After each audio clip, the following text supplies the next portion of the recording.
Hello, hello, hello. Happy Tuesday. Hello, hello, hello. Welcome, everyone. Happy Tuesday. Blessed Ostara. Tonight at dusk, which is almost dusk here, although it's been awful dark.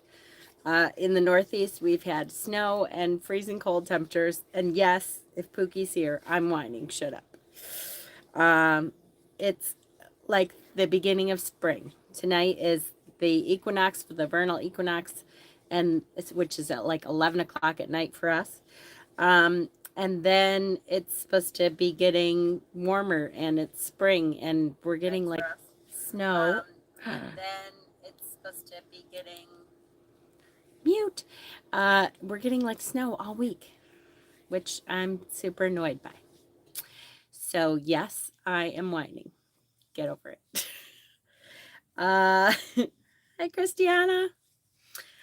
You will notice tonight I am in the bedroom. I'm going to try to record them in the bedroom, although I have to fix my backdrop a little bit. Like you can see my husband's side of the bed over here and his Cheetos and stuff. But I'm hoping that because our main internet is back here, the internet that we have at the front of the house is, hi, Kay. Welcome. The internet that we have at the front of the house is like T-Mobile internet that we took with us on our RV. And so it's usually a lot better than it has been, at least it was last week. But this internet is Spectrum and we pay enough for it. It better be okay back here. So hopefully I'm going to try to do most of my videos back here if I can. The only caveat to that is sometimes Peter has off and he works 12-hour overnight shifts now.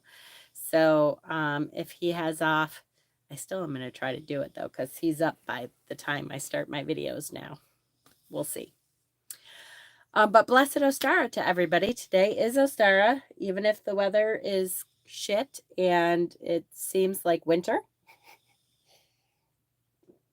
It is the first day of spring, and we are happy that the sun is returning. Why is my pen way over here? What did I do? Throw it over there? That's super weird.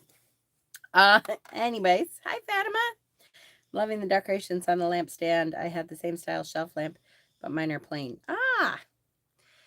I think I got that at a thrift store or a garage sale or something. So here we are. I'm going to try to do them back here from now on if I can. And then I'm out of everybody's way and not in the living room anyways. I actually got, hi. Is that Negan? Negar. Hello, Negar. Would you answer my question? Well, if you're looking for a tarot reading, this is not the place. We're actually teaching about how to read for yourself. So if you're interested in tarot, we're going to be talking about the Emperor card and how you read the Emperor card. I finished my Ostara altar today. So I'm excited about that because I wasn't sure I was going to. It's not the elaborate altars that I usually put together, or that I used to put together because I just don't have the space here. But I'm excited that I have something and I'll be doing like a little celebration for Ostara today. Hi, Deb. If you guys have sometime between dusk tonight and dusk tomorrow and want to celebrate something for Ostara, even, it is about the balance of day and night. It's about looking forward to the sun's return, really coming back and warming the earth, about seeds starting and fertility. That's why there's all kinds of bunnies and chicks and all that kind of stuff. This year, Easter is super close to Ostara, which is really rare, unusual. Usually it's like another month. The last like 5-6 years have been like another month after Ostara that Easter has shown up. So it's weird that it's like next week. But you can see why, they have begun, they use the bunnies and the chicks and the eggs and all that. And it has to do with our celebration of fertility and rebirth and life actually coming back. And it doesn't feel like it today, I will say, because it's literally blizzard and snow here. I don't know about you, Deb. I'm sure you probably have the same shit that we have here. It doesn't really feel much like Ostara here, but I'm looking at the buds on the trees and I'm refusing to look at the white ground and think that there's anything wrong. Screw it. I'll just stay inside and pretend for now. You'll have to excuse me because last week, some of you may have noticed I started coughing a little bit. Well, I got a huge cough. So I've had this cough all week. I have not felt very sick or anything, but my throat hurt and I had a cough. Yippee. Which so it's kind of hanging on a little. Definitely cold here in Rhode Island. Yes. Oh, it's awful. What the hell? I'm so sick of it. We have sun. We don't want any snow. Oh, well, we'll keep it here then, Deb. You guys have enough problems usually. So we are doing the Emperor card today. I will also say that I have been, before I left for my RV trip, and most of you, I think, know that the last year and a half, I was on an RV trip. So a year ago today, we are actually, I believe we're in Las Vegas, and we were making our way over to California so that then we could go up to Washington and then across the top. But I had given myself 20 tarot decks and 20 oracle decks, and that was it. And I have not, up until this week, I have not gotten any others out of storage because we just do not have the space in this house with all the people we have living here to pull much out. But I had kind of had it with the decks that I've had for a year and a half. So I did pull one box, which was near the end. And it was the box that I thought, like I kept thinking, as I whittled down my tarot decks before we left, the last box that got put in of tarot decks was the decks that I had a really hard time deciding between them and another deck. So it's some of my favorite decks that I haven't seen in like a year and a half. So most of the cards that I have pulled tonight are a little bit different than the cards we've been looking at up until now. So you'll see some different decks. And the Emperor card is what we are going to go through. Yay! Okay, so let's begin. Is it 6 yet? Yes. Okay, it's 6. So let's start by taking a look at the Emperor card. The Emperor card for the RWS here. If we're going to do the same thing that we've been doing for this Tarot Tuesday series, which is I want you to look at this card like you've never seen it before. Like this is the first time you're seeing it. I want us to make a list of words that come to mind. There are no right or wrong answers. What comes to mind when you are looking at this card, which says the Emperor on it? I'm going to say the first thing that comes to my mind is stately. You know, like kind of kingly, stately. He's very serious. You can maybe put serious. What else? If you have never seen this card before, what comes to mind? Authority. Yes. Authority. Good, good. For sure. We can see he's stern. Absolutely stern. That's a good one. He's on this stone throne. This is, if we remember, the Empress last week was kind of laid back and had some cushions and stuff. He's on this stone throne. Intentional. Ooh, I like that one. Intentional. Yes. There is nothing by chance here, right? In charge. Yeah. Love it. In charge. That's a good one. Determined. Determined.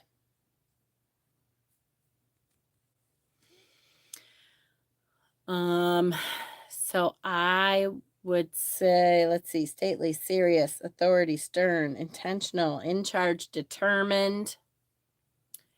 we look at keeper. Ooh, I like that one. Keeper, right? He's like keeper of the law here. Keeper. We can see, again, he's sitting on a stone throne, not resting on his laurels, right? For sure. He looks like he's holding court. He's very stern looking. He is, let's say, no nonsense, right? No nonsense, if I can spell it.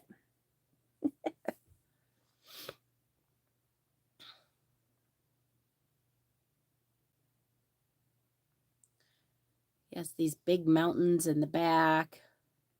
He has armor on. He has red on, which kind of, to me, it screams power, right? I'm going to say power.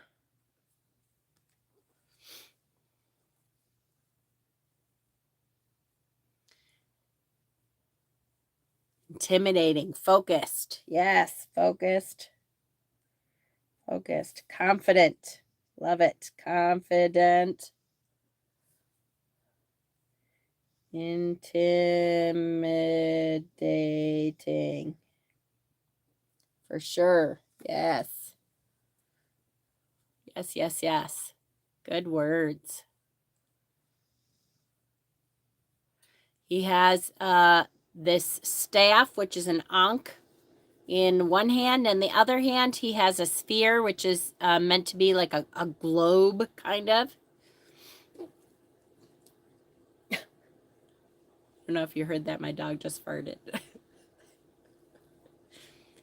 Better not stink, Bubba. I gotta sit here.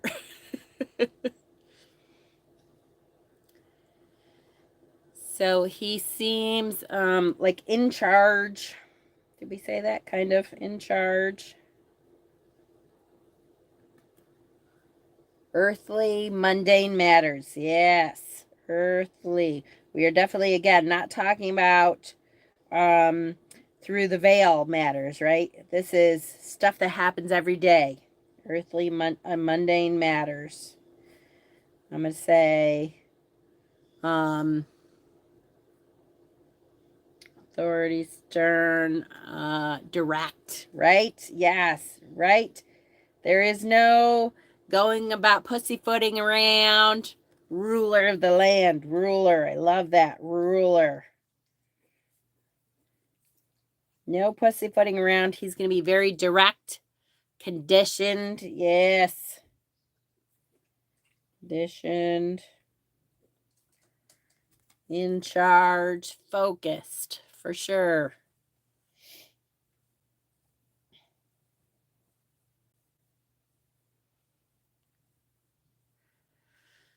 Okay. Good, good, good. If we get any more, we'll add them to the list. I'm loving these lists. I'm going to put them all together at the end of this. Hi, Raven. Welcome. Loving these lists. Okay, so let's talk about my first impression of the emperor, because I want to talk a little bit about the fact that when we compare the emperor to the empress is like the divine feminine, right? So the emperor is the divine masculine. It is all of those traits that we talked about, and this doesn't have to do with, again, gender at all. This has to do with the traits that we've assigned as society, that society has assigned as masculine traits. So it is like direct communication. It is I'm losing my mind. It is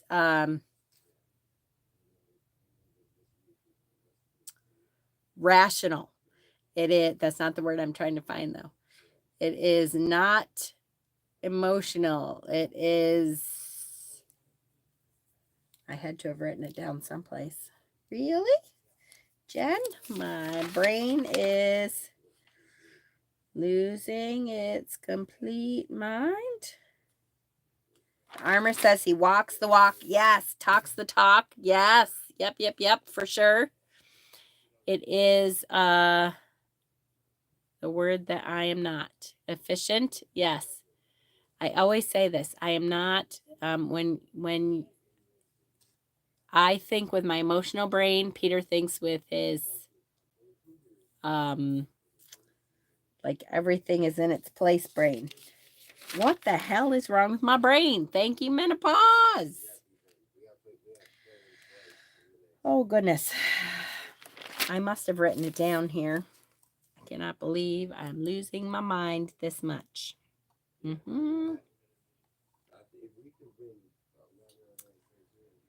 Logic. Thank you, honey. Logic brain. So he rules with logic. He thinks with logic. He makes lists. Ooh, thank you. That was for Ostara. Logic. Yes. Logic. I'm going to write this on here because I don't know if I've written it anywhere. But he rules with the other half of his brain than I ever think of. Many times people talk about this. This is not only the divine masculine, but many times people talk about the patriarch, or it's a fatherly figure. So I want to just quickly discuss that a lot of people have a problem with their own father figure. Like they didn't have a good upbringing. And so I've been trying to get away from the father figure as an adjective for this card, because it doesn't have to. It's just about the adjectives that go along with that, that society has deemed those things as patriarchal. So it is the patriarchal, the leadership type role. But it doesn't necessarily have anything to do with a fatherhood thing. Now, maybe you can say like your idealized father figure, or the father figure that most people think of, or something like that. But it's hard to look at this card in any kind of a positive light if you did not have a sublime upbringing. It's very hard. And I've had a hard time, even though I didn't have, a horrible father figure or anything. My father was great, but it's still, there's like negative connotations sometimes that come along with this card. And I'm not saying there's none of that here, but there's things that we can take from this to help us move forward. And so we'll talk about that a little bit more when we get to like the meaning and that kind of thing. Let's quickly talk about,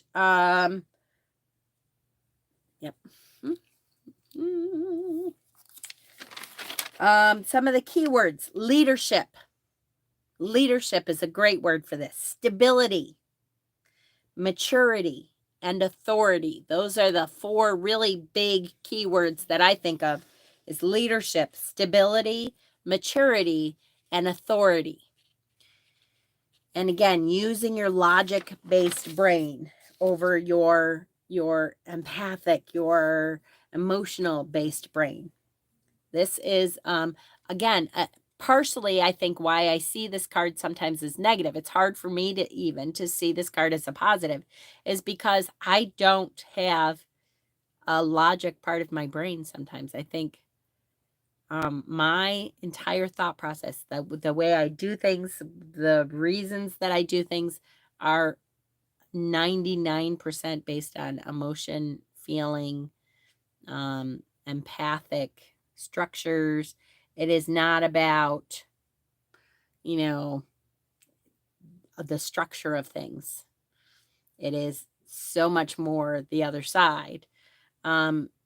Sometimes, I'm not going to say that's all good, to my detriment.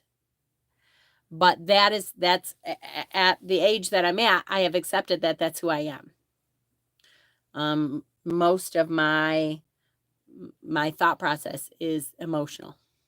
And so it's hard for me to look at this and see this as, I run into trouble sometimes too. That's why I loved my Celtic Dragon, because he's sitting back watching the kids play and being a positive and active parent, but doesn't shy away from work and responsibility. Yes, absolutely. Which is good, but it really does have to do with structure and authority. And so it's good that you can see that person, my own worst enemy, me too. Me too. Especially Deb, and those of us who think like this can say in my older years now, in my crone phase years, where I'm kind of looking back at how I've lived my life, and I'm tweaking some of the things that I want to do better sometimes. I tend to have a very hard time with people who don't think like that, because to me, like, the worst thing you can do almost is to hurt someone's feelings. Like, because my decision making capabilities are 99% about the emotional. If someone asks me to do something, and I'm not saying I never say no or I never stick up for myself, but if it's just like an inconvenience to me, I'll still do it. And so when people don't reciprocate that at all, i.e., my boys, I have a really hard time, because I'm like, you know what? You know that I've been sick. You know that I'm exhausted, that I'm trying to get this stuff done, that I'm whatever, that, and the fact that you cannot emotionally look at me and see that I need your help in doing this, it makes it a really hard time for me to think, emotionally, you just crushed me. Definitely first connected to the sternness when I learned this was my birth card. So I'm just starting to understand the softer side. That's awesome. This is your birth card. Whoo! I would have a super hard time with that. But it wouldn't be my birth card. I will say, like, the universe just wouldn't have made that my birth card and then made me who I am. Excuse me. Okay. So let's talk about some of the correspondences. The element of this card, and it's, if you look at the background at what he's wearing, you can see that there's a lot of fiery energy to this card, right? It is an action card. It's direct. If you think of the masculine side of how people do things, it is direct, active. It is moving forward. It is, it's never passive. So this is fire energy. The element is fire. The zodiac sign that is corresponds with this is Aries, which is ruled by Mars. Very much. This is a very atypical Aries card. If you know Aries people, they are very atypical, or very typically very emperor based. That, again, is not to say every Aries person you meet will be this, but it is very typical to see the logic-based Aries, direct, everything in its place, structured, consistent, stable. And a lot of those are very good things. And the other thing that I'll say about this is that I have come to appreciate this kind of energy a lot more the older I get. The older I get, the more I appreciate stability. The more I appreciate the structure of things. That I know I can count on things when they're supposed to be there. The chakra, the associated chakra. Maybe that explains why I've always felt surrounded and drawn towards Aries people. There you go, for sure. Because you're needing that in your life. You want that. You crave that structure. The chakra associated is the solar plexus and also the root chakra. So solar plexus is the chakra that self-esteem comes from. When we get to the solar plexus, I'm always telling people that you are worthy. That's my Reiki saying for solar plexus. You are worthy. And the root chakra is the structure, the stability, is the I feel safe. So that makes a lot of sense there. Colors, red, orange, black, browns. Those very stable, fiery colors. Crystals that go along with this card are hematite, tiger's eye, and ruby. For me, the first one that I think of is tiger's eye. It's very protective. Tiger's eye is a great protective stone. Hematite is that stable base grounding protection. So I can see that too. And ruby is the fiery energy. The exercise, if we were to assign an exercise, carnelian. Yep, I could see carnelian. Carnelian is a little bit more, how do I say this? Carnelian is a little bit more sexualized energy. It's the sacral chakra. And so it's more about our passions, our wants, more than our needs and our structure and our home, what makes us feel like home, you know, let the roof over our head, the meal, you know, 3 meals a day, that kind of thing. But I can see where it can be part of that because it's some fiery energy, right? So the exercise, if we were to assign an exercise, it would be bodybuilding, combat training, martial arts, any kind of active training, active preparation. So you can say the Emperor is definitely one. My husband has always said the 5P rule, piss poor prior planning prevents piss poor performance. He would definitely be a saying that the Emperor would say. So anything that prepares you for battle, that, you know, he has his armor on. So anything that prepares you for battle.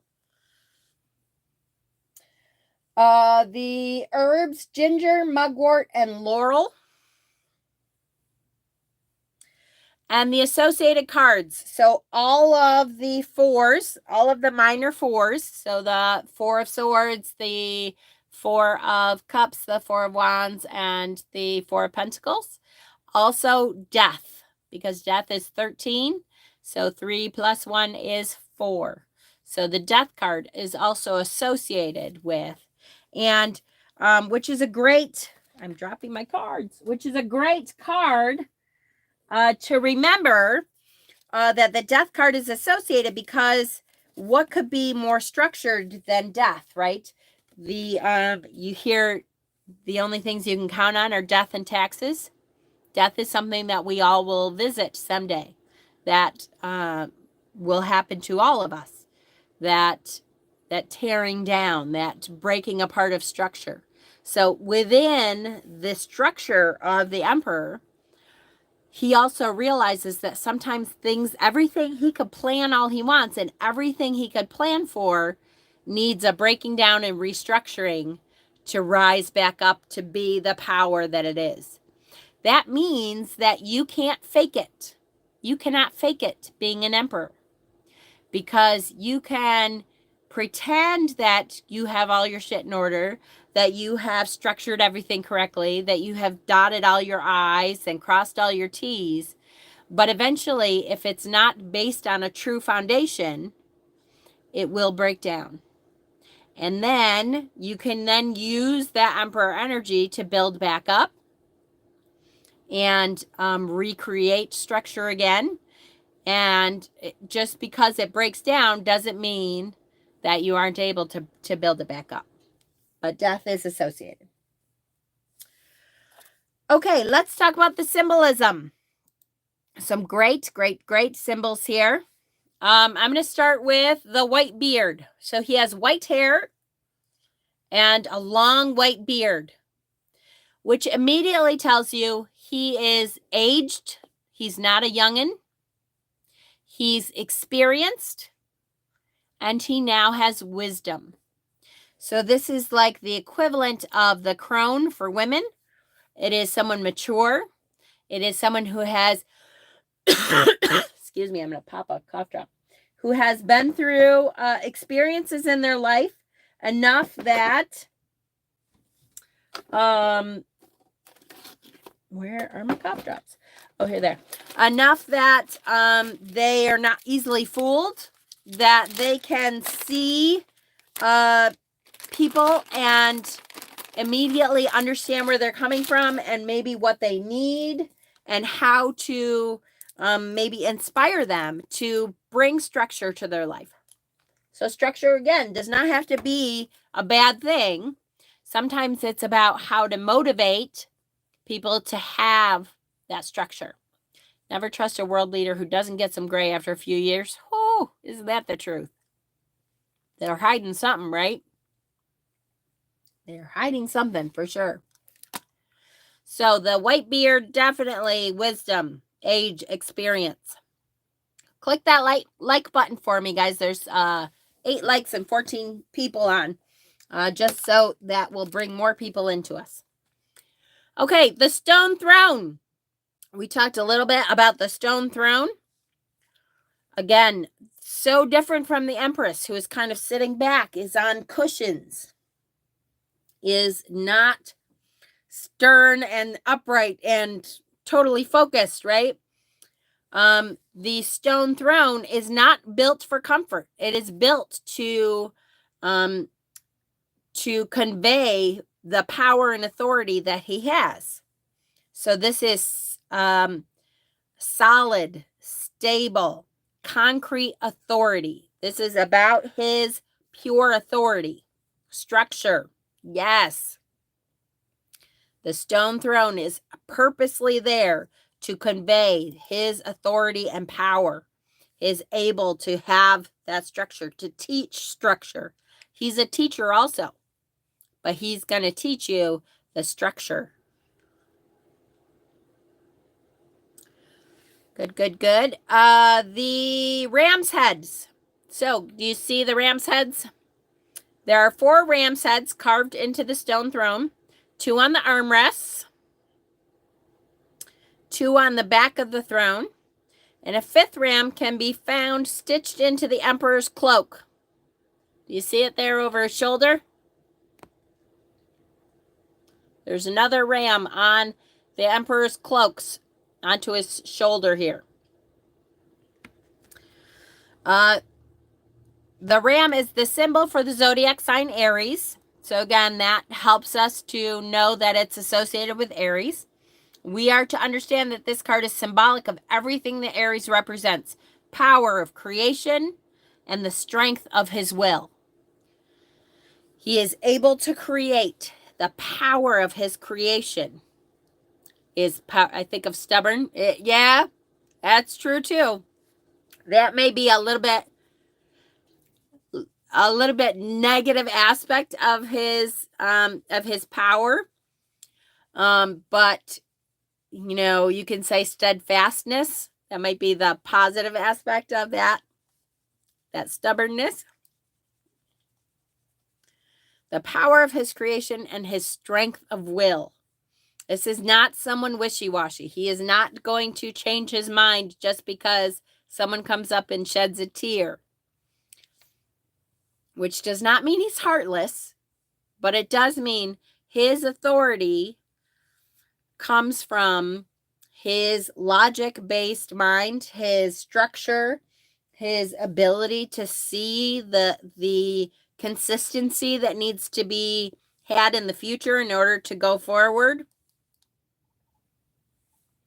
So Aries, let's talk about Aries, is the first fire sign in the zodiac. It is a cardinal sign. You guys know what the cardinal signs mean? In astrology, there's 4 cardinal signs. They're Aries, Cancer, Libra, Capricorn. And cardinal signs are associated with the changing season. They're known as leaders, trendsetters, the idea people of the zodiac. They're visionaries who can tolerate new beginnings and change and are able to make things happen out of thin air.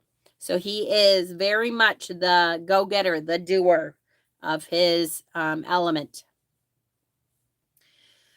Astrologers link Aries to rulership, government, and leadership. The color scheme in this particular card is very Martian-like. We see lots of rusty oranges and reds set within a bleak mountainous backdrop, which reminds one of the surface of Mars. Astrologically, Mars rules military affairs and activities with steel and iron. The Golden Dawn system attributes red to both Aries and Mars. Red is also the color of transformation in alchemy. I forgot. I don't know what is wrong with me. Well, it's partly because of this cold thing. Okay. Before we go back to the symbols, let me just tell you what Arthur, remember Arthur Waite? the one who commissioned these cards and wrote about these cards, he said about the emperor, he is a crowned monarch, commanding, stately, seated on a throne, the arms of which are fronted by ram's heads. Traditionally, the emperor is considered an archetype of maturity and male authority. He's depicted with a white beard, sits on a throne, holds a scepter tightly in his right hand, which in the Visconti Sforza, the original tarot deck here, I'm going to try to show you. Here we go. Again, he holds the globe in his left hand and kind of a scepter here in his right hand. An older man, white beard, looks very much the same as what we see with our traditional Rider-Waite deck here, right? So Pamela Coleman Smith, she remained close to tradition in her version of the Emperor.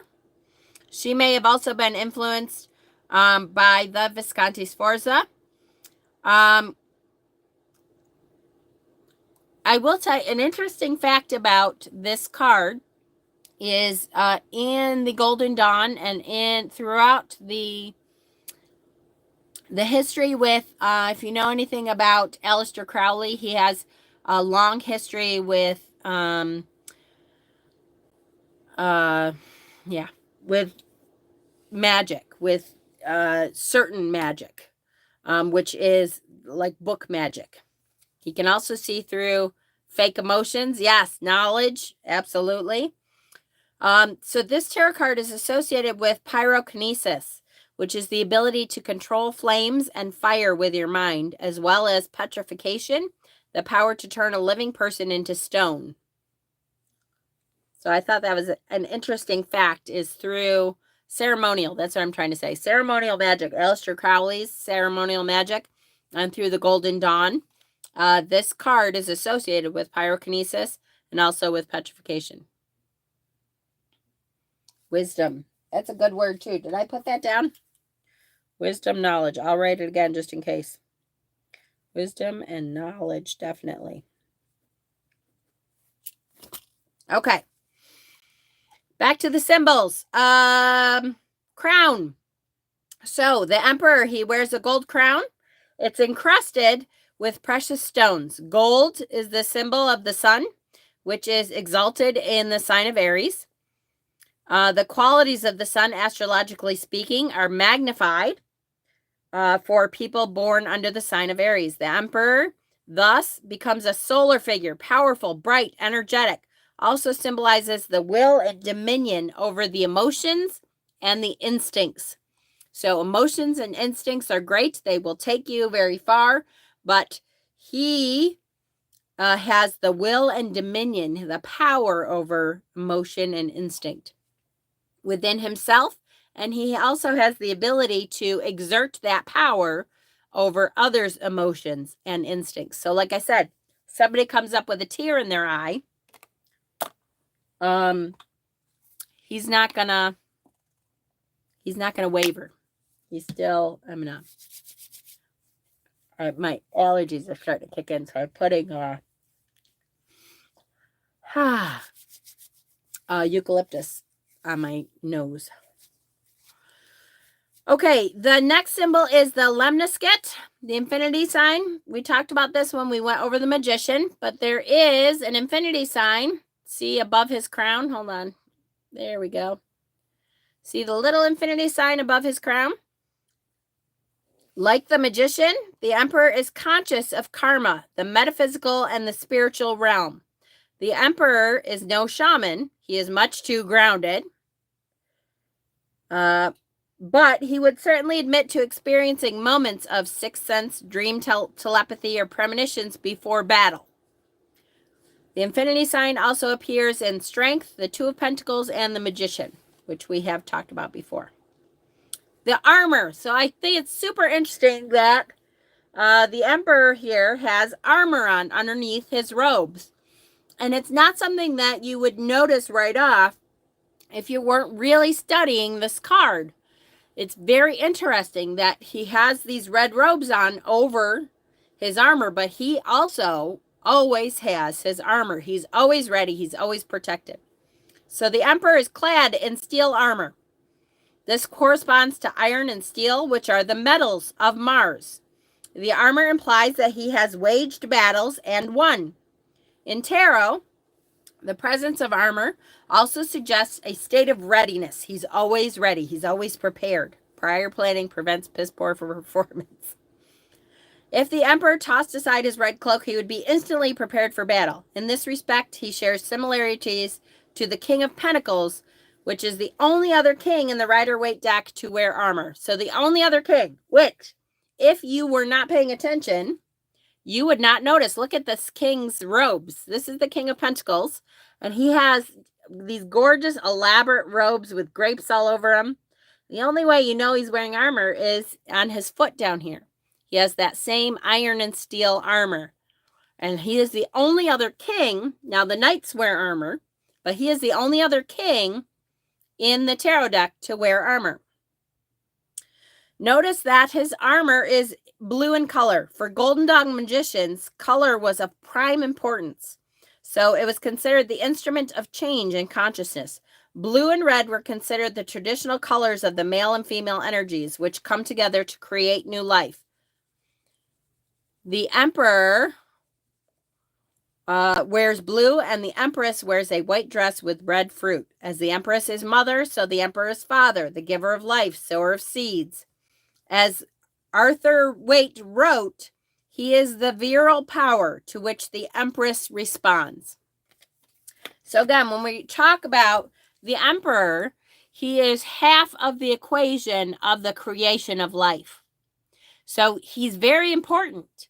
He's very important to the creation of the perfect balance of things.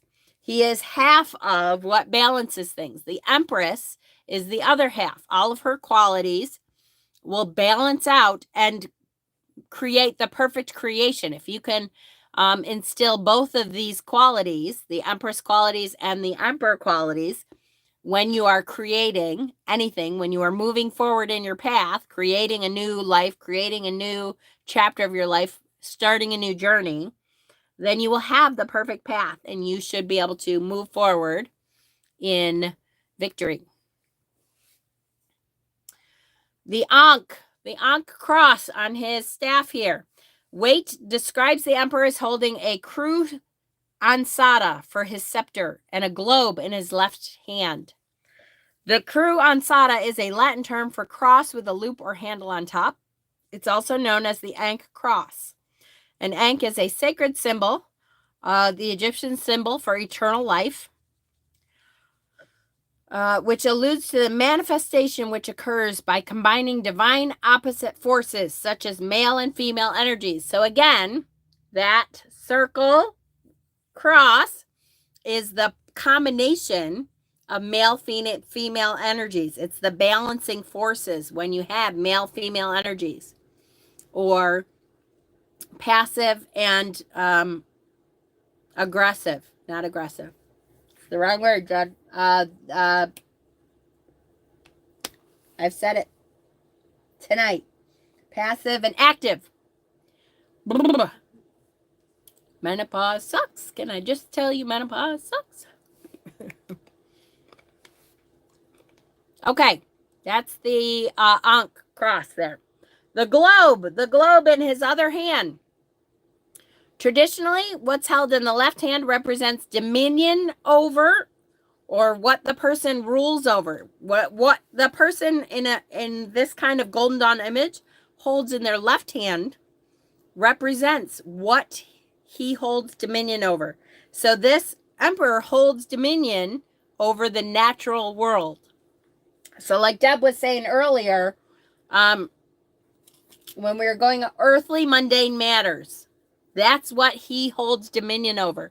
The earthly, the mundane tasks, the structure, the rules of how things go here on earth, right? The stability, the consistency of how things go here. Make sense?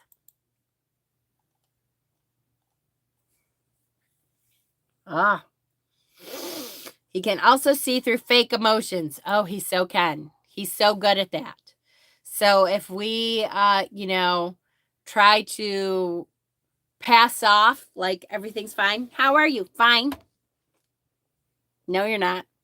Or juxtapose, if we start crying crocodile tears, he knows that too. He's like, yeah, that's not bullshit. No, that's not what we're doing. I'm having such a hard time. My allergies are suddenly, I used to have a hard time when the camera comes on. I don't know what it is. I used to have allergy stuff around here. Just want to see what this is. It's terrible. I have these little things that I've made up. Ugh, that's horrible. I don't know what that is.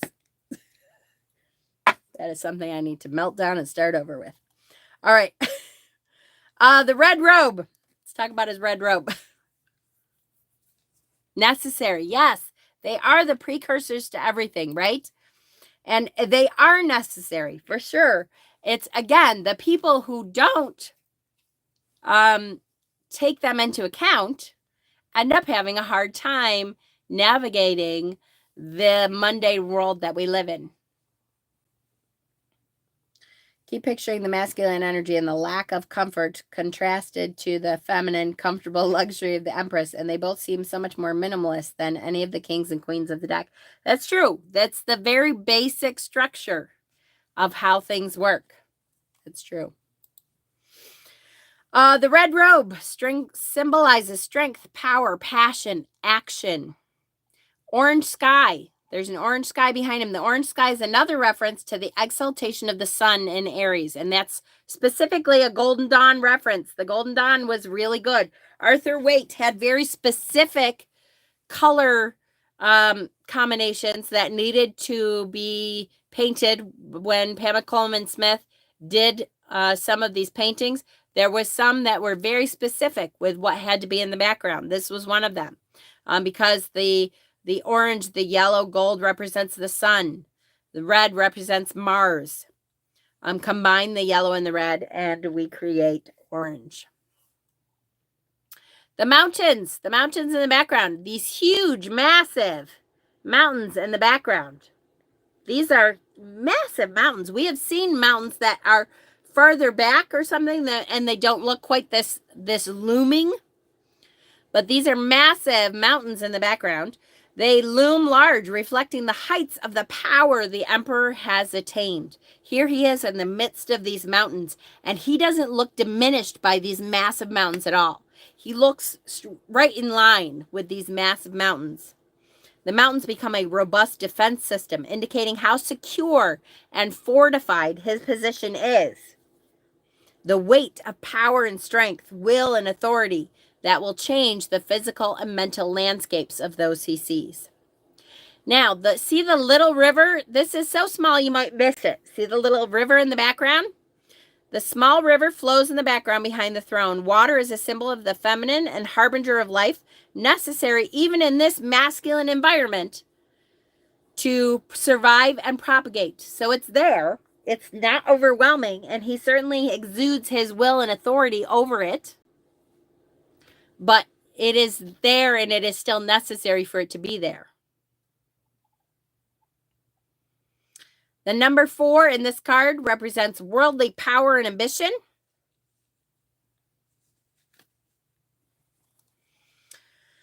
Okay, let's talk a little bit about the meaning. This card represents power and ambition. Masculine in leadership, logic, and power. The emperor is a wealthy man sitting on his throne. He has persevered and been assertive to realize his goals. And that is a big, like, if you only remember a few things, remember that he is assertive. He does not passively try to take control of anything behind the scenes. He assertively stands up and says, I exude my will and power over what is here. I am telling you this is how things are because I said so. Because I am exuding the authority that I command. I'm exuding that here. That's not a bad thing.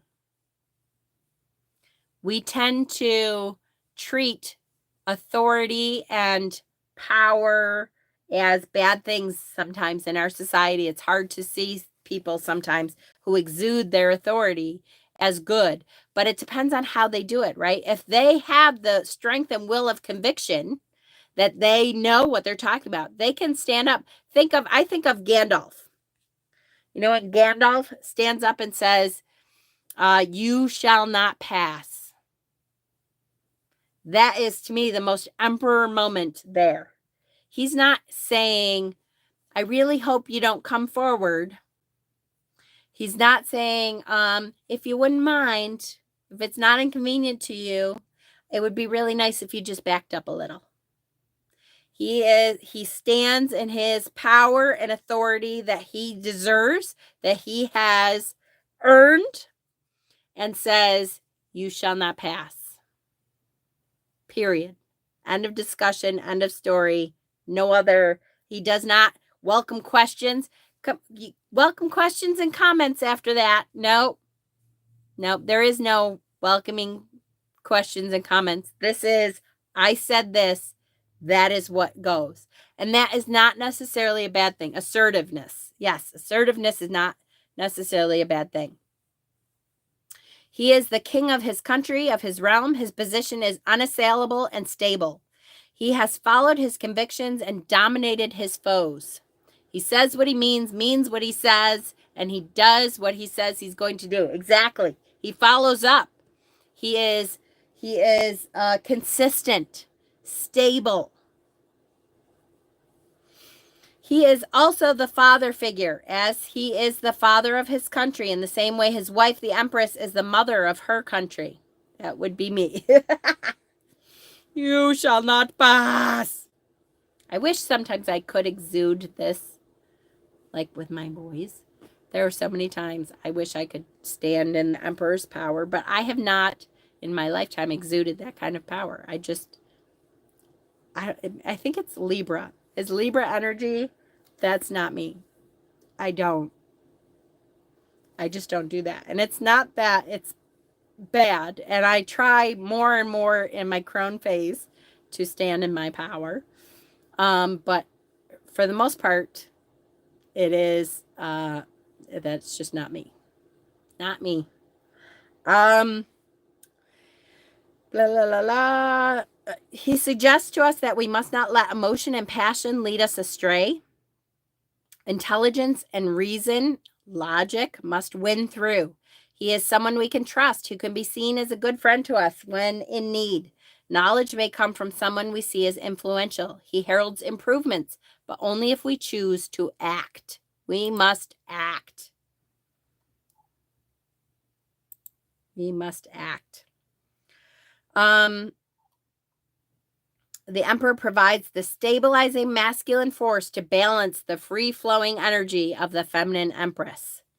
The empress needs the seed of the emperor in order to create. The emperor's seed needs the womb of the empress to incubate. The union of the masculine with the feminine complies with the laws of polarity in the universe. One cannot exist without the other.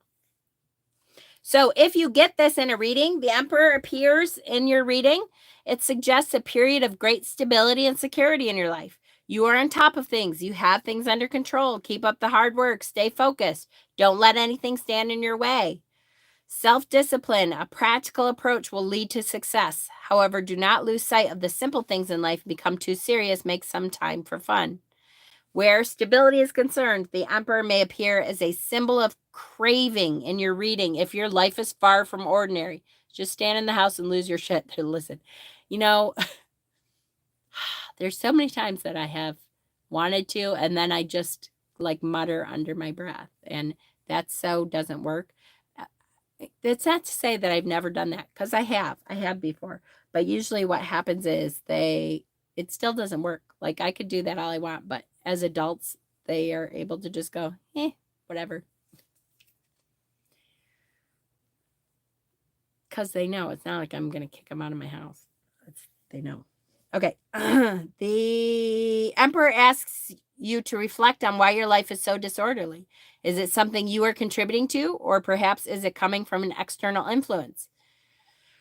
So that is, it's either one or the other. Either it is great job, keep going, or it is, ooh, you need to find the stability, the logic based, the rules, the make some lists. That's a good thing to say. Off topic, but every time you mention crone, I think of the Unbinding documentary. Unbinding documentary. Hold on, I'm writing that down. Unbinding documentary. I'll be looking that up. I don't think I recognize that. If any of you are looking for a great book to read, I want to do I'm not quite done with it, but I want to do a book review of it. It's called Haggitude by, I think it's Sharon Black. And it is very much about being in your crone phase, how to feel about your crone phase, what we have dealt with in society, those of us that are in our crone phase or going into our crone phase, and how to stand in our power as crones. It's really good. It's called Haggitude, Hagitude, I think, Haggitude. Really, really good. Off topic. I'm not quite done with it. I have the audiobook, but okay. What's next? How are we doing? Almost an hour. Let's talk about I'm gonna skip that. There's so much here that I wanted to, where is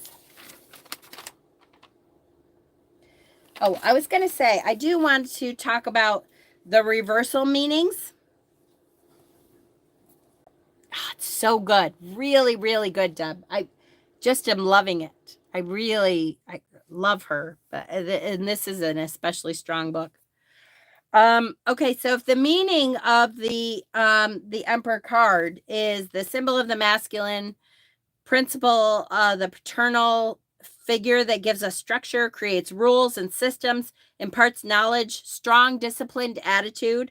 If this is reversed,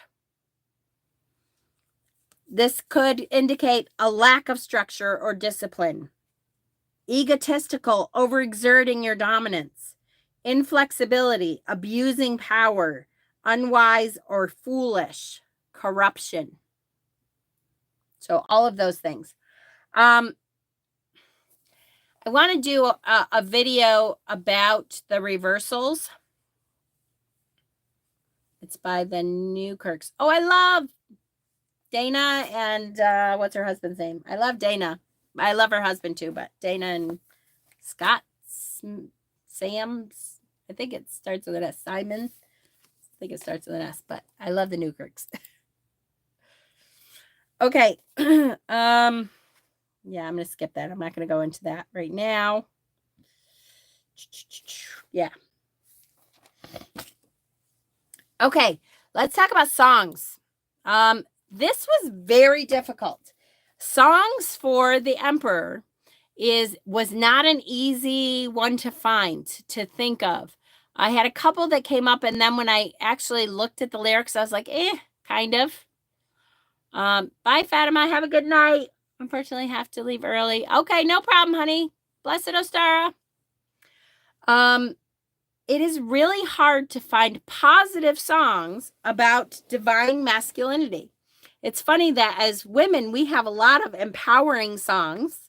Again, I had a little bit of a hard time last week too, because there's a lot of empowering songs, but most of them are not technically about the traits of femininity, right? It's funny that the women empowering songs seems to take masculine traits and put them forward as good things. Greg, thank you, Kay. I thought it was S for some reason, but and there isn't a whole lot of male masculinity songs.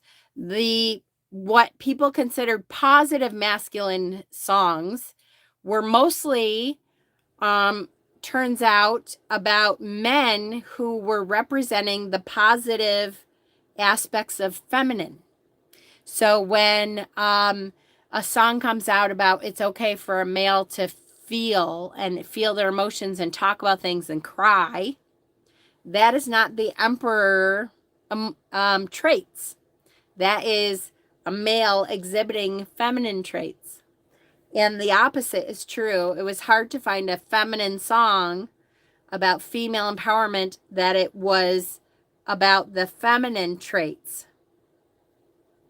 Hi, Elaine. Yay, blessed Ostara.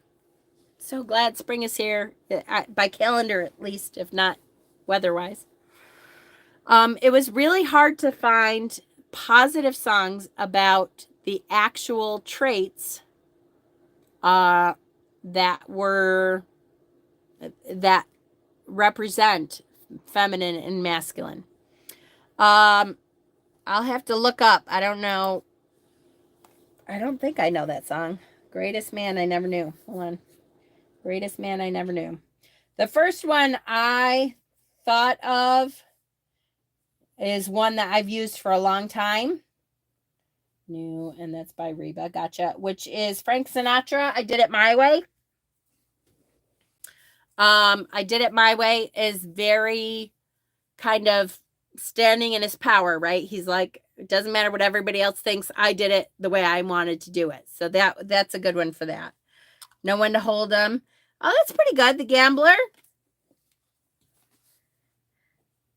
I love Kenny. Gambler. Kenny Rogers. The other ones that I had were, there's a song that was on the old Tarzan movie, by Phil Collins, the old Disney cartoon Tarzan movie called Son of Man. That one to me was a good one. It's talks about, the power to be strong and the wisdom to be wise. All these things will come to you in time. On this journey that you're making, there'll be answers that you seek, and it's you who will climb the mountain. It's you who will reach the peak. Son of Man, look to the sky, lift your spirit, set it free. Someday you'll walk tall with pride. Son of Man, a man in time you'll be. So that's a good one. Not one that a lot of people know, but it is a good one. Disney movies, a lot of Disney movies have great songs for tarot. Was my nephew's song for me. Oh, was it really? I love that.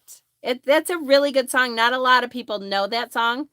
For a while, I was singing in my head the Mulan song, Be a Man, but it really kind of is mocking the strength of man and stuff. So that's not a great one to say the positive of masculinity. But be a man. It sounds like it's good, but then when you really look at the lyrics, it's really not. It's kind of mocking the strong man. So it's not a great one. The other one that I came up with was by Aloe Black, called The Man. Oh, when he was colicky. How cute. You can tell how old we are, right? That's a good one. And of course I can't think of it now. But it says, somewhere I heard that life is a test. I've been through the worst, but still I give my best. Stand up now and face the sun. Won't hide my tail or turn and run. It's time to do what must be done. Be a king when kingdom comes. And so that's Aloe Black, The Man. And I know that song, and why it's now I have the Mulan song in my head, so I can't think of how it goes right now. But that's a good one. And the last couple I had were Lean on Me. You know, the old Bill Withers song, Lean on Me. We all have pain. It's kind of talking about being strong for you, and you're able to come to me, and I will be strong here for you and help you carry on. And to me, it's kind of a decent one about that. And then the last one, which is like, it's okay. Although a lot of it is about sex, but is Salt and Pepper, What a Man. There's some good lines in there. A lot of it is about like sex and what they can do for you sexually. But there are a couple good lines in there about, what it means to be a man. So that was a decent one too. If you guys think of any more, let me know, and I'll, Mufasa was Definitely an Emperor energy. Yes, they should have given him a song, right? That would have been perfect. For sure. That would have been perfect. Yes, yes, yes, yes, yes. Why? What am I forgetting? Oh, affirmations. Let's go over affirmations. I stand firm in reality and work with the flow of energy to organize creative impulses.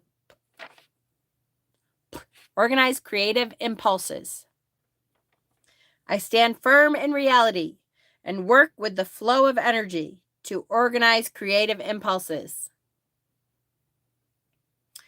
I have 3 in total here, affirmations. I lead by example. I like that one. Simple. But I lead by example.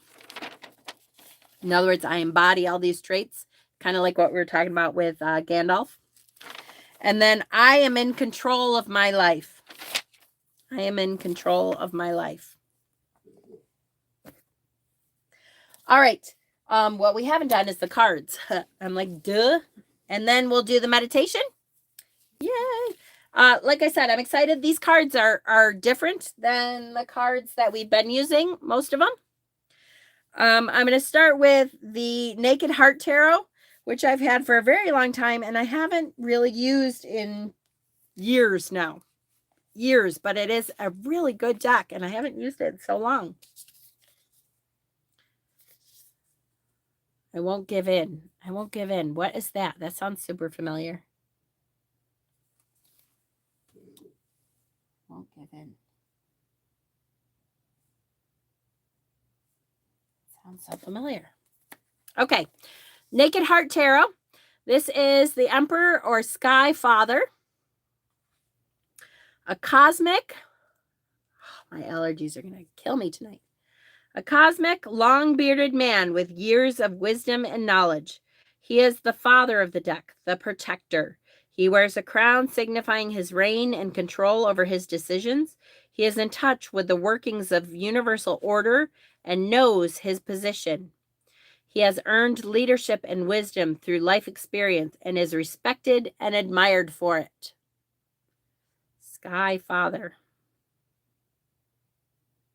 Sky Father suggests cosmic forces are at work and are helping to strengthen your path and guide your future. To create success, you need to be honest with your intentions, direction, and dedication in the pursuit of making things happen. Your mind needs to be clear. I like this one a lot. So this is the Naked Heart Tarot. Again, I've had this one for a long time. I have no idea if it's available or not.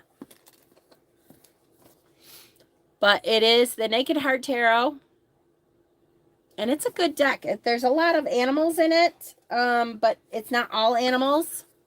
And so I really like this one a lot. Naked Heart Tarot. Next is another one that I was so excited. This one is one of my favorite all-time decks that I don't use very often because I'm unable to use it for most clients. I will not pull this deck out for 99% of the people unless I know you very well. This is the Witches Insurrection deck. This is the deck that I had shown before in previous Tarot Tuesdays. This was created by the ex-prostitute. And is very feminine based, but is really good at nailing the archetypes regardless. So the Witches Insurrection, this is that deck. I love this deck. This is the Emperor, or in this case, it's called the Mistress. And there are boobies, sorry. The Mistress stands confidently holding a crop she has selected from the other tools behind her. Her authority is not derived from force, but is given freely to her by those who choose to serve her. And it is not oppressive, but a privilege based in trust. She understands the great responsibility that comes with her dominion and knows that because she's accepted the power given to her, she must take care to offer care and protection in return. To me, that says everything positive that I want to say with the Empress or with the Emperor. Even when I have a hard time thinking of the authority and the power as a good thing, that says it all to me. That explanation like switches my brain so that I can see the positives in it. Her authority is not derived from force, but is given freely to her by those who choose to serve her, and is not oppressive, but a privilege based in trust. She understands the great responsibility that comes with her dominion and knows that because she's accepted the power given to her, she must take care to offer care and protection in return. And I will say this deck in particular is a fabulous deck that comes from a woman who went through so much pain, but has come through this this life experience of hers, and with such a great knowledge and a good outlook on how to look at these cards. I just love almost every single thing that she says about it, which is, I mean, this is literally the whole book is just this little booklet and it's just a little like paragraph on each card, and it's so empowering that I absolutely adore it. So that is the Mistress or the Emperor.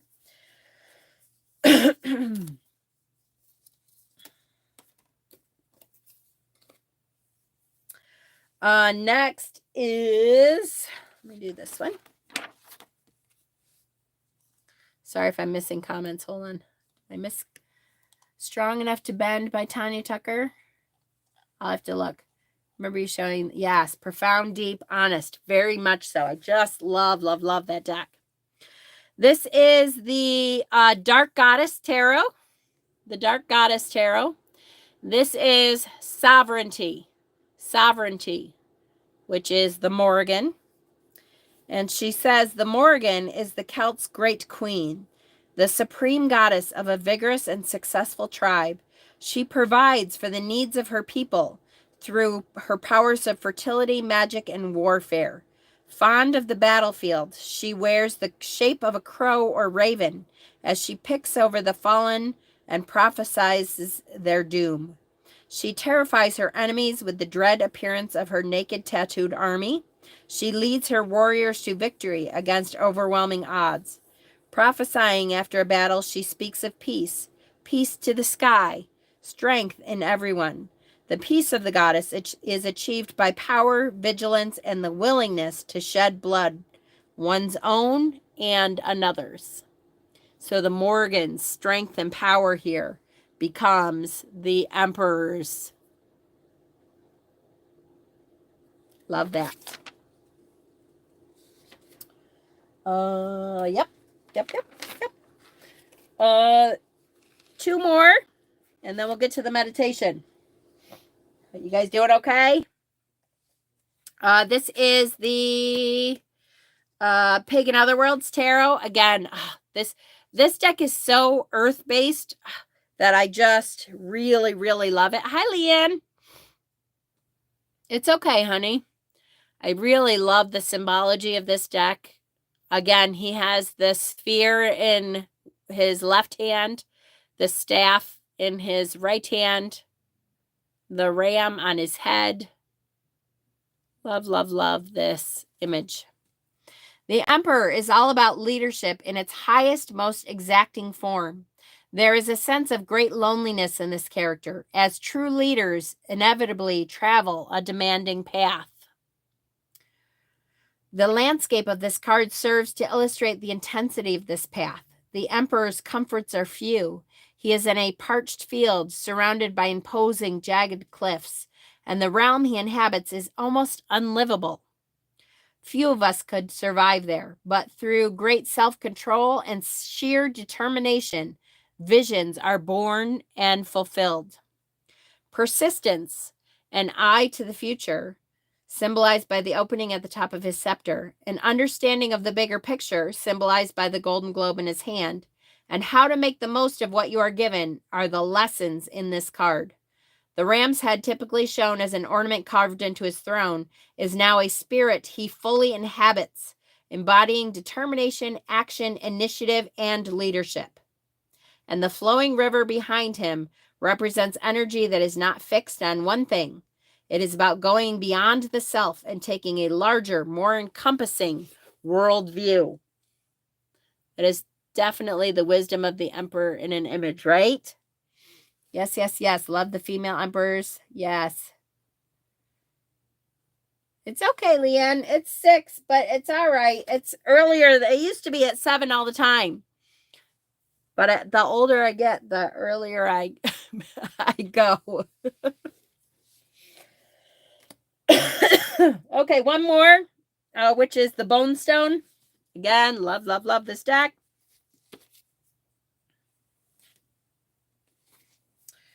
Here we have the Bone Stone. Ah, Anaturian. Just such a great image.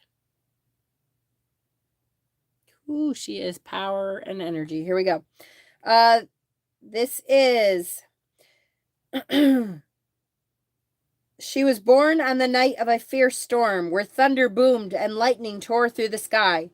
Borghild's home was struck by lightning and erupted into flames. As the panic-stricken townsfolk scurried to safety, Borghild was born in a crown of fire. Whoops. She is the daughter of a strong mother and battle-worn father, sister to 5 brothers. She was raised strong, capable with her hands, and possessing a strange type of inner strength that would later prove her greatest ally. She proved her cunning from a young age. She moved through her world as if guided by the old ones. Her mother knew this to be true, and soon her father did too. She bested any foe in battle and wielded her weapon with a silent ease. Never frenzied in a fight, she found her calm before each strike. As she grew, so did her mastery over hand-to-hand combat.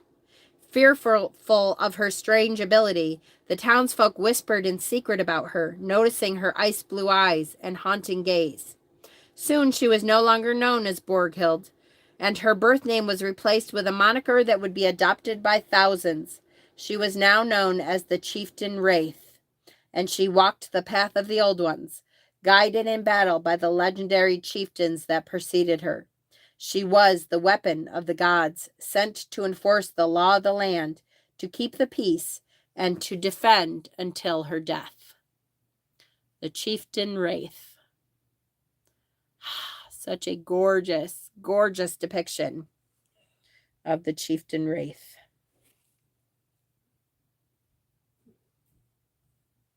Love, love, love that. Okay, so that is the last one, the last different card that we are going to look at tonight.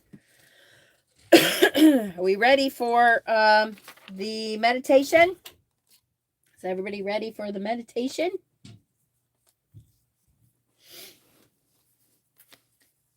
It's a good meditation. I think it's really good to put ourselves in the energy of the card in order to really embody the energy. So let's look again. Everybody kind of get comfortable. Look at the picture of the emperor. Let your eyes see the river and the mountain. Feel the winds blowing coldly about you. It refreshes the waking wind of the morning. Refreshing. Okay, get that image in your mind and get comfortable and close your eyes. Now, taking a long, deep breath, breathing the breath all the way down into your belly. And as you breathe more, come into your center of calm.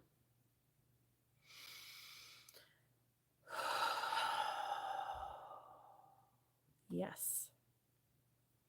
Breathing freely and easily. Just be aware of the breath as it comes and goes. Allow the breath to soften and deepen your whole body. Allow the breath to center you and bring you into receiving the gifts that the Emperor has for you. See before you your peaceful sanctuary. It could be a warm, cozy room, Could be some special place in nature that you love, like the beach, the lake, the forest, or some other place. This is the place that you can always come to relax, where you can experience peace and calm, a place where you always are safe and protected. Look around you to acquaint yourself with your surroundings. Touch the things that you feel attracted to and that you love here. Smell the scents and aromas that can only be experienced in this place. Listen to the sounds that are unique to your wondrous place. See before you a special seat that you can sink into and feel cozy and relaxed. This can be any kind of seat in which you can sit with comfort and safety. Go now to your special seat and make yourself comfortable there and feel relaxed. So very, very relaxed in your peaceful sanctuary. Now imagine the qualities of the Emperor again and surround yourself with the archetype of the Emperor. He represents power, authority, control, and discipline. The Emperor represents these qualities in you, whether you are male or female, whether you have a high profile in the world or live what you would call an ordinary life. Sooner or later, you meet with the constraints of power, authority, control, and discipline in yourself or someone else. To hold all these qualities in balance and in the right perspective is a challenge for all of us. Take another deep breath in. Breathe in the essence of the archetype of the Emperor. And as you breathe out, deepen more and more into your own inner knowing, your own inner understandings of the correct use of power, authority, control, and discipline, and breathe freely and easily. How do you use power in your life? Perhaps as a mother, a father, a spouse, a lover, an employer or an employee, a woman or a man. Take a moment to reflect on this power.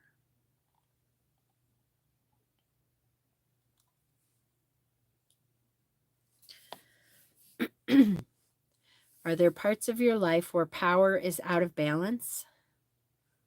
Either you feel disempowered or that you are abusing your power. Do not judge this. Just be aware of it. Feel aware without judgment of yourself. Be aware of your attitude of what constitutes power for you.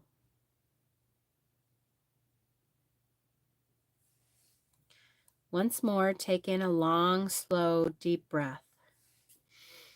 Breathing in balance. As you breathe out, allow that balance of power to settle deeply within you.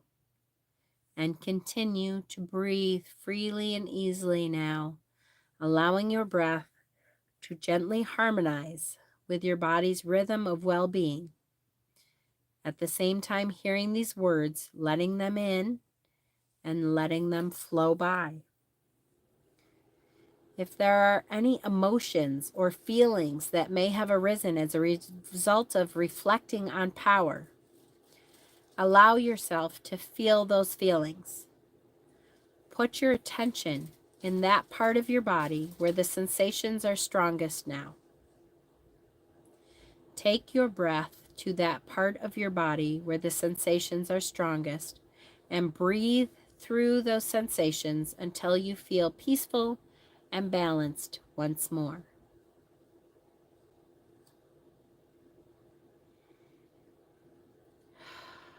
Again, no judgment on your reflections on power. Just be aware.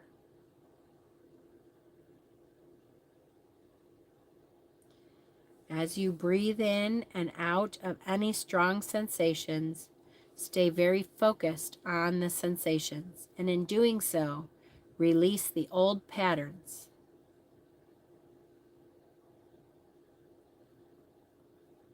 Great.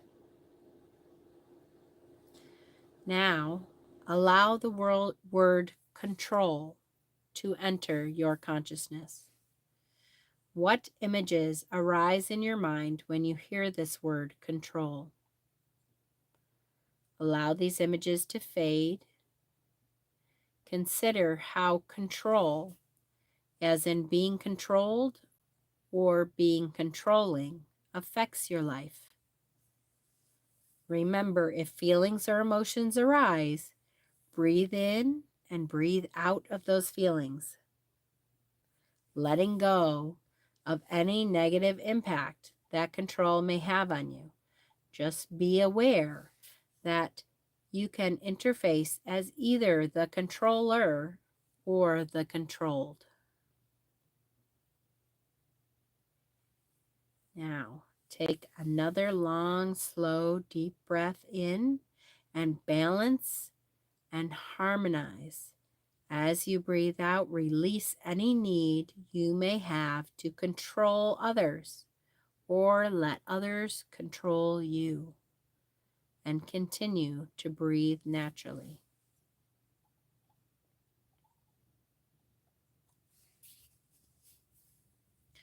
From a very early age, you would have become aware of someone else who had authority over you, who directed you, and who disciplined you. This person or persons were mainly your caregivers, your parents, or someone else. How this use of authority impacted on you will be reflected in what you do now. Take in a deep breath, a long, slow, deep breath. Breathe that breath all the way into your belly. And as you breathe out, let go and release any fears you may have around authority figures in your life. And continue to breathe naturally now.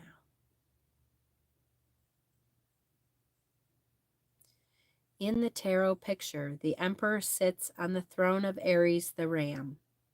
It symbolizes the Emperor as a powerful dictator, his ability to conquer, his worldly power and competitiveness, his achievements, and his high status. He holds a scepter bearing the Egyptian symbol the Ankh, reflecting wisdom, stability, support, and protection. Too much adherence to the archetypal qualities of the Emperor can cause someone to become rigid, inflexible, arid, and ego-centered. Instead, bring forth the positive qualities of the Emperor and his scepter to enhance your own self-control, to use your authority wisely, to achieve in the marketplace, but always to create a balanced life that is flexible and fluid, that supports yourself and those around you, and that lead to stability and wisdom. And using the breath, take in a deep, deep breath, breathing in wisdom. As you breathe out, let your breath flow all over your body with wisdom, authority, power, and discipline. All of these things being used wisely.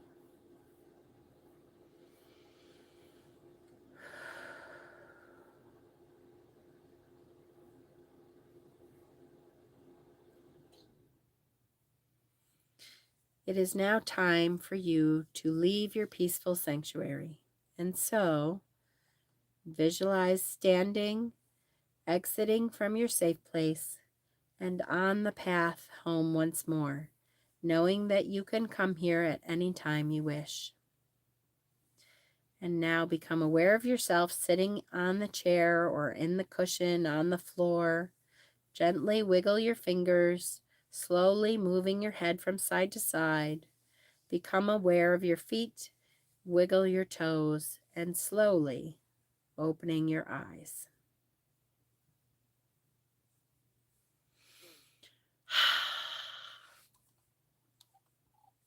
So that specific meditation is used to try to pull the positive aspects of the emperor's authority, power, strength, all of the positive parts of that in, and let go of the negative aspects. Do you mind if we clip the meditation part of the streams? Your clip feature is enabled. Not at all. I don't know what that means, Leanne. Is there something I have to do that? I'm so bad. Technology is terrible for me. I don't mind at all. Is it something I have to do? I really, really need to pay more attention and use like a tutorial. I'm sorry, it's so bad.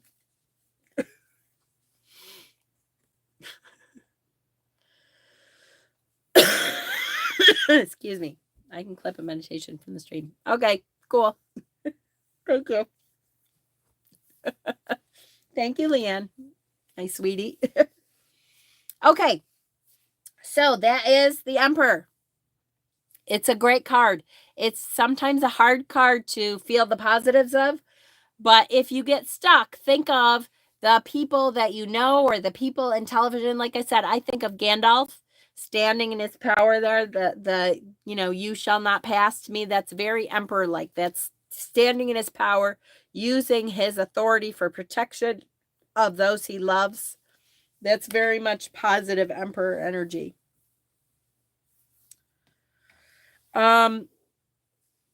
So that would be a great